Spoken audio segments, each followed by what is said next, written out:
Hello, welcome to Advisor. So this is the part 2 video of this chapter. So as you all know कि हम लोग chapter number 2 start कर रहे हैं और chapter number 2 में chapter number 3 start किया है हमने mindful eating a path to a healthy body जिसका हम लोग part 2 complete कर रहे हैं. So part 1 में हमने कुछ चीज़ें पढ़ी थी जिसके बारे में आपको बता देती हूँ. ठीक है, सबसे पहले तो हमने पढ़ा था कि फूड इन डिफरेंट रीजन किस तरीके के और इसका क्या रिलेशन है, डिफरेंट कुकिंग प्रैक्टिसेस क्या हैं and what are the different components of food. ये सारी चीज़ें हमने पढ़ी थी. कार्बोहाइड्रेट, प्रोटीन, फैट और कुछ केसेस भी हमने पढ़े थे. विटामिन्स एंड हम लोगों ने न्यूट्रिएंट्स के बारे में पढ़ा. देन रफेजेस के बारे में पढ़ा है जिसको हम लोग डाइटरी फाइबर कहते हैं. वाटर के बारे में पढ़ा है. ठीक है, अब हम एक साइंटिस्ट के बारे में जानेंगे, कोलुथर गोपलन के बारे में. साइंटिस्ट हैं जिन्होंने actually nutrition research in India को इनिशिएट किया और उन्होंने 500 इंडियन फूड्स को उन्होंने एनालाइज किया और उसमें उन्होंने न्यूट्रिशनल वैल्यू को जानने की कोशिश की. ठीक है, इंडियन कंटेक्स्ट में जो एक एप्रोप्रिएट डाइट माना जाता है उसको उन्होंने एनालाइज करने की कोशिश की and he led surveys on the nutritional status of the Indian population, identifying wide spread deficiencies in protein में कितनी डेफिशिएंसीज हैं उनको आइडेंटिफाई किया. एनर्जी की वजह से कितनी डेफिशिएंसीज हैं, दूसरे जो फूड कंपोनेंट्स हैं उनके उस पर क्या डेफिशिएंसीज हैं इंडियन पॉपुलेशन में. और इनके इसी रिसर्च के वजह से जो है 2002 में मिड डे मील जिसको हम MDM कहते हैं और अब हम लोग उसको PM पोषण इनिशिएटिव कहते हैं वो इम्प्लीमेंट हुआ है. ठीक है, to provide balanced food in the government run and government aided schools of our country. हमारे कंट्री में स्कूल्स में जो गवर्नमेंट स्कूल्स होते हैं उनमें मिड डे मील मिलता है. As you all know PM Poshan मिलता है और उसमें खाना मिलता है. बहुत ही न्यूट्रिशियस बैलेंस्ड फूड जो है गवर्नमेंट के द्वारा इम्प्लीमेंट करने की कोशिश की गई है. And this scheme has played immense role in improving the health and nutrition of the millions of children nationwide और ये आज भी चल रहा है इन्हीं की मेहरबानी की वजह से. चलो, ये बात हुई एक साइंटिस्ट के बारे में. अब हम समझेंगे कि आप डिफरेंट 3 मेन कंपोनेंट्स आपने पढ़े थे. एक तो पढ़ा आपने कार्बोहाइड्रेट, दूसरा पढ़ा आपने fat and the third one is protein. इन तीनों चीजों के बारे में पढ़ा. अब हम कैसे पहचानेंगे कि किस खाने में या किस फूड में क्या चीजें प्रेजेंट है, स्टार्च प्रेजेंट है उसमें या प्रोटीन प्रेजेंट है उसमें या उसमें फैट प्रेजेंट है. ठीक है, तो सबसे पहले हम स्टार्च का टेस्ट करते हैं. किसका टेस्ट कर रहे हैं? स्टार्च का. ठीक है, तो हमने क्या किया, हमने डिफरेंट क्वांटिटीज में बहुत सारे फूड आइटम्स ले लिए. जैसे यहाँ पे कुछ एग्जांपल्स लिया है, पोटैटो लिया, कुकम्बर लिया, ब्रेड लिया, कुछ बॉइल्ड राइस हमने ले लिया, बॉइल्ड ग्राम ले लिया, क्रश्ड पीनट्स ले लिया, ऑयल लिया है, बटर और क्रश्ड कोकोनट. ठीक है, और आपने क्या किया, आपने बहुत सारे और भी फूड आइटम्स लिए टेस्टिंग करने को और हर फूड आइटम को आपने एक सेपरेट डिश में रख लिया. जैसे यहाँ पे इस बच्चे ने रखा है सेपरेट डिश में, वैसे आपने रख लिया. And with the help of dropper, अब यहाँ पे बात आती है important, 2-3 drops of diluted iodine solution. यही एक सॉल्यूशन है जिसकी हेल्प से आप स्टार्च का टेस्ट कर सकते हो. Very important solution. आपको यहाँ पे दिख रहा है आयोडीन सॉल्यूशन एकदम डार्क कलर का होता है. ये आयोडीन सॉल्यूशन आपको फूड आइटम में डालना है 2-3 ड्रॉप. और अगर वहां पे ब्लू ब्लैक कलर का वो टर्न होता है ब्लू ब्लैक कलर में, इसका मतलब है कि उस पर्टिकुलर फूड कंपोनेंट में स्टार्च प्रेजेंट है. और अगर नहीं प्रेजेंट होगा ब्लू ब्लैक कलर तो समझ जाओ उसमें स्टार्च प्रेजेंट नहीं है. तो हमने क्या किया, देखो एक सिंपल एग्जाम्पल, ये टेस्ट ट्यूब लिया. इस टेस्ट ट्यूब में हमने जो भी खाना डाला, जैसे मान लीजिए पोटैटो है, यहाँ पे ये छोटा सबको दिख रहा है ये पोटैटो है और इसको आपने पानी में मिक्स कर दिया. ठीक है, अब पोटैटो भी क्रश्ड होना चाहिए एकदम अच्छे से ताकि बहुत अच्छा एक्सपेरिमेंट आपका हो जाए. फिर आपने क्या किया, उसमें आपने 2-3 ड्रॉप्स आयोडीन का सोल्यूशन डाला. जब आयोडीन का सोल्यूशन डाला तो वो ये देखो आपको कलर दिख रहा है ब्लू ब्लैक कलर का, थोड़ा सा ये बहुत लाइट दिख रहा है, ब्लू ब्लैक एकदम ये वाला कलर होता है.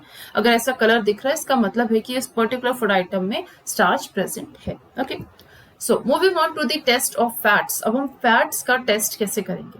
तो फैट्स का टेस्ट करने के लिए तो बहुत सिंपल है. क्या करना है, सबसे पहले take a small part of the food item that you have tested for the presence of starch. आपने जो भी फूड आइटम स्टार्च में लिए थे, स्टार्च के उसमें वो सारे फूड आइटम्स को आप ले लीजिए, सबको डिफरेंट पीस ऑफ पेपर पे रख दीजिए और उसको पेपर से बहुत अच्छे से रैप करना है और उसको प्रेस करना है. ठीक है, ज्यादा अच्छे से मत करना, पेपर फट जाएगा नहीं तो नॉर्मल प्रेस करो आप.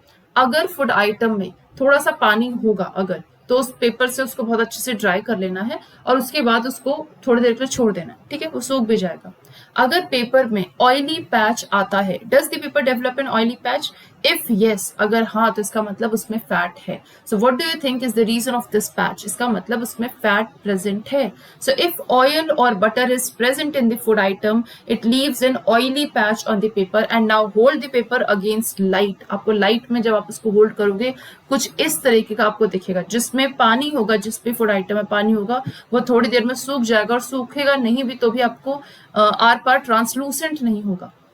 आपको दिख रहा है इतने एरिया में आपको ऑयल दिख रहा है, तो ये कुकिंग ऑयल है। कुछ इस तरीके का ऑयली पैच होता है अगर, तो इसका मतलब है उसमें फैट प्रेजेंट है। Okay, now the third test is for the protein. ये थोड़ा सा टफ हो जाता है। इसमें क्या है, इसमें कई सारी चीजें प्रेजेंट होनी चाहिए। जैसे टेक द फूड आइटम, अब जो भी आपने प्रीवियस एक्टिविटीज में, यानी कि स्टार्च हो गया या फैट हो गया, उसमें आपने जितने भी फूड आइटम्स लिए हैं उसको आप ले लीजिए और उसको बहुत अच्छे से पेस्ट या पाउडर या क्रश कर दो उसको, ठीक है, मोर्टार में, यानी कि उसको ग्राइंडर में आप अच्छे से कर दीजिए। और फिर क्या करो, उसमें put about half teaspoon of each food item in a separate clean test tube. आपको सबको एक क्लीन टेस्ट ट्यूब में रखना है। आपने जैसे मान लीजिए 2-3 चीजें ले ली, तो 2-3 चीजों को इसमें जो है क्लीन टेस्ट ट्यूब में आपको इस तरीके से रख लेना है। Now add 2-3 teaspoon of water in each test tube. अब हर में आपको थोड़ा सा क्या मिलाना है, थोड़ा सा आपको पानी मिलाना है, हल्का हल्का पानी सब में, ताकि वो अच्छे से मिक्स हो जाए, ताकि आपका एक्सपेरिमेंट अच्छे सक्सेसफुल रहे।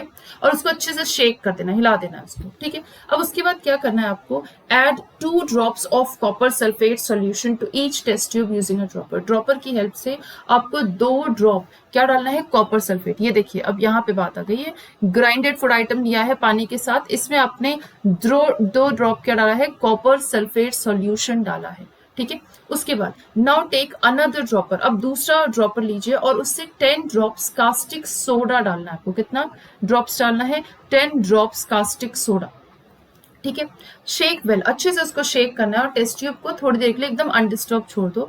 आपको दिखेगा कि उसमें वॉयलेट कलर आ गया है। अगर वॉयलेट कलर आ जाएगा इसका मतलब है उसमें प्रोटीन प्रेजेंट है। अगर नहीं आया है मतलब उसमें प्रोटीन प्रेजेंट नहीं है। तो इसमें कुछ चीजें मेन है, आपको जो भी आइटम लेना है वो क्रश्ड लेना है या बहुत अच्छे से पेस्ट या पाउडर लेना है, उसमें उसको आपको एकदम डाइल्यूट कर देना है, यानी पानी मिक्स कर देना है। फिर आपको 2 ड्रॉप कॉपर सल्फेट और 10 ड्रॉप्स आपको कास्टिक सोडा लेना है और आपको एक वॉयलेट कलर का जो सोल्यूशन है वो मिलेगा, that shows the presence of proteins, ठीक है।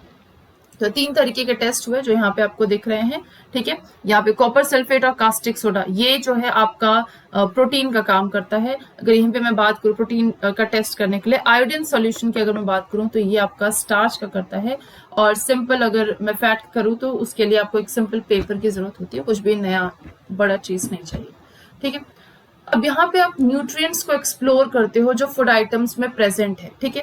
आपने क्या किया, आपने इस तरीके से, जैसे यहाँ पे एक टेबल बना है आपकी बुक में, तो कुछ फूड आइटम्स इन्होंने ऑलरेडी आपके सामने मेंशन कर दिया है। पोटैटो है, कुकम्बर है, बॉइल्ड राइस है, बॉइल्ड ग्राम है, पीनट्स है, ब्रेड या चपाती है, बटर है और कोकोनट है, ठीक है। ये 8 आइटम्स लिया और इन सारे आइटम्स का आप टेस्ट करोगे। जब आप टेस्ट करोगे पहले बिफोर आयोडीन टेस्ट, ठीक है, उसका कलर आप देख लीजिए। और जब आयोडीन टेस्ट करोगे उसका कलर, अगर ब्लू ब्लैक कलर आता है, अगर ब्लू और ब्लैक कलर आता है, चाहे ब्लू कलर आए चाहे ब्लैक कलर आए या दोनों का मिक्स आ जाए, इसका मतलब है उसमें स्टार्च प्रेजेंट है। और अगर ब्लू ब्लैक कलर प्रेजेंट नहीं आता है तो इसका मतलब उसमें स्टार्च प्रेजेंट नहीं है।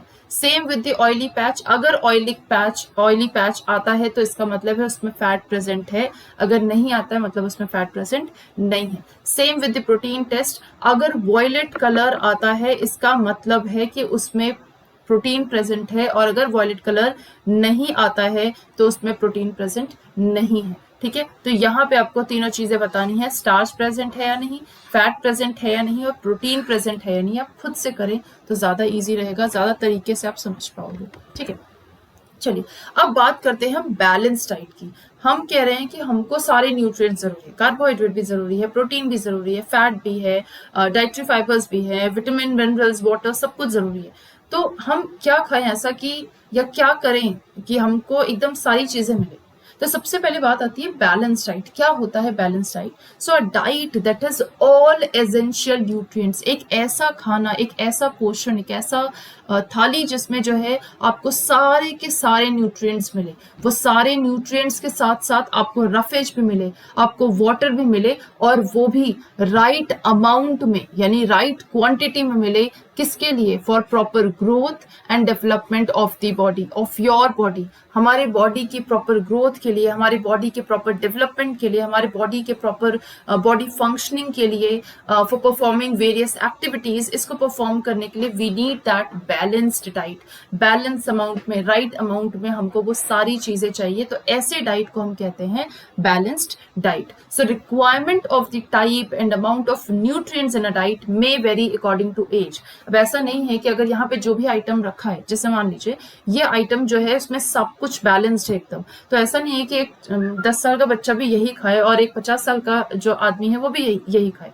नहीं, डिपेंडिंग ऑन दी, मतलब according to the age, according to the gender, according to the physical activity, according to the health status, according to the lifestyle, उसको वो चीजें खानी है। ठीक है, समझ? जैसे फॉर एग्जांपल फिजिकल एक्टिविटी, अब जैसे जो जिम करता है उसको प्रोटीन बहुत ज्यादा जरूरत है, लेकिन अगर मैं जिम नहीं कर रही हूँ, मुझे प्रोटीन की जरूरत उतनी नहीं है। मेरे को जितना एक मिनिमल अमाउंट चाहिए होता है, उतना अगर मैं खा रही हूँ, that means that is balanced. ठीक है, मुझे उतने फंक्शनल अपने बॉडी से परफॉर्म नहीं करने, ठीक है, तो मैं उतना नहीं खाऊंगी। तो डिपेंडिंग ऑन दी एज और द जेंडर और द फिजिकल एक्टिविटी, या जो भी हेल्थ का स्टेटस है, उस बेसिस पे आपको वो चीजें खानी है, वो न्यूट्रिएंट्स खाने हैं, रफेज के साथ और वाटर के साथ इन अ राइट अमाउंट। ठीक है, that is very important. Balance diet के बेनिफिट्स क्या हैं? वेट को कंट्रोल में रखता है, बहुत बढ़ने नहीं देता, बहुत पतला नहीं रखता, हमेशा एनर्जाइज रहता है। आप कार्बोहाइड्रेट, प्रोटीन, कार्बोहाइड्रेट और फैट हमेशा खाते रहोगे तो एनर्जी आपकी बनी रहेगी। ठीक है, इलनेस को प्रिवेंट करता है, सारे विटामिन खाओगे तो आपको बीमारियां नहीं होंगी। Boost immune system, provides all important nutrients, heart की हेल्थ को भी आपको, जैसे जितने भी मिनरल्स हैं, ठीक है, उन सब चीजों को अगर आप खाते हो तो हेल्थ का सपोर्ट भी बना रहता है। ठीक है, उसके साथ अब हम बात करते हैं, जैसे हमने नॉर्मली देखा है कि एक रोस्टेड चना है, जैसे ये रोस्टेड चना है, और ये पोटैटो वेफर्स, पोटैटो वेफर्स भी तो आलू से ही बने, तो क्या प्रॉब्लम है पोटैटो वेफर्स खाने में?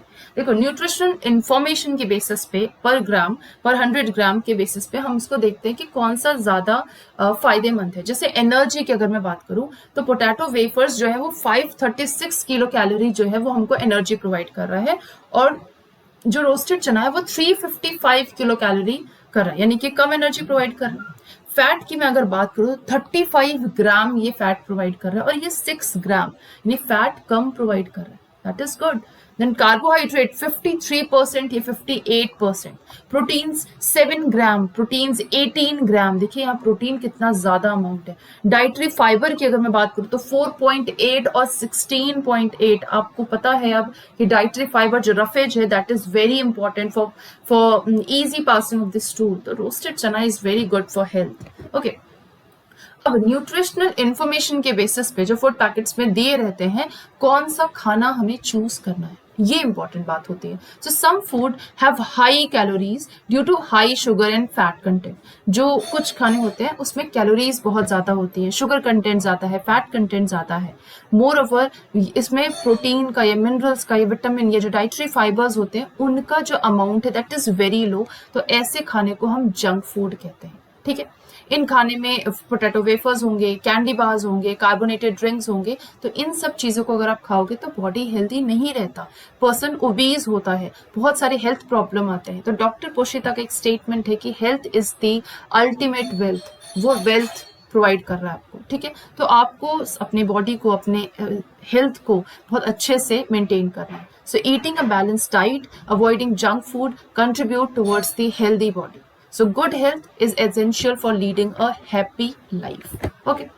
पैकेज फूड आइटम आपको पता है कि वो FSSAI के थ्रू जो है वो हमारे सारे के सारे फूड प्रोसेसिंग में जाते हैं, फोर्टिफिकेशन करते हैं कि क्या चीज़ें खानी है, कितना न्यूट्रिएंट है उसमें, ये सारी चीज़ों को वो देता है मंजूरी। ठीक है, FSSAI का फुल फॉर्म क्या है? दैट इज फूड सेफ्टी, ये लिखा है यहाँ पे, food safety and standard authority of India, जो हमारे इंडिया की फूड क्वालिटी को रेगुलेट करता है।